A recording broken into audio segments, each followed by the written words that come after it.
Eventually, I want to use merge from the previous videos and something in Altair called a condition to display some information from this index data frame.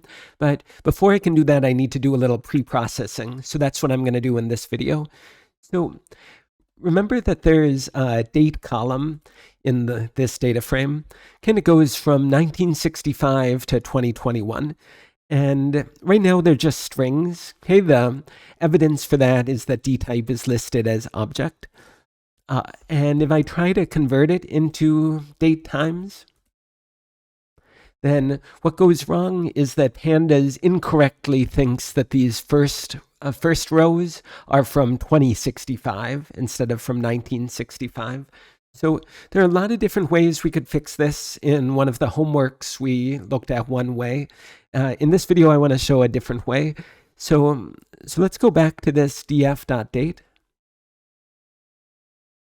And let's apply the map. And so remember that the input to this map is supposed to be some function that we're going to apply first to this string, then to this string, and so on. So let me say lambda s, give me the last two elements in the string s. So when I evaluate this, I should see 65, then 66, then 66, and so on. Okay, so that is working well. And let's see, let's just leave that displayed. And this is a Pandas series. And I mean, I chose these numbers or these years because this is around the time of a financial crisis. And so I want to get all of these suffixes that are in 07, 08, or 09.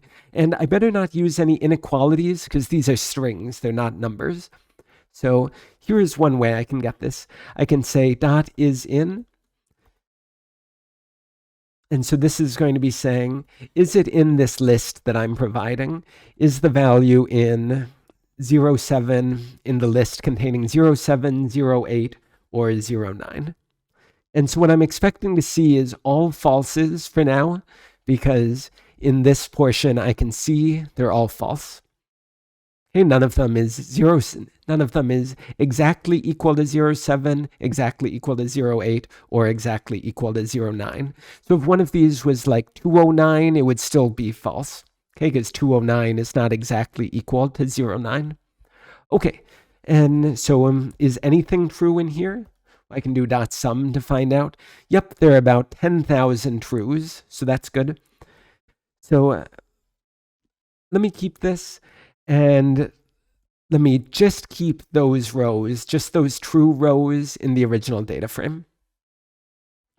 And so you can see that it starts on January 3rd, 2007, and goes presumably till December 2009.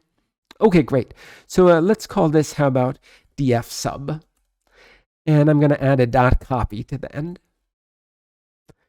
And if I look at df sub, okay, starts out in 2007, or if I look at the end of it with tail, okay, it ends on New Year's Eve 2009. Okay, perfect. And so in the next video, I'm going to use this df sub and merge from the previous videos together with Altair to plot what these different stock exchanges were doing from 2007 to 2009.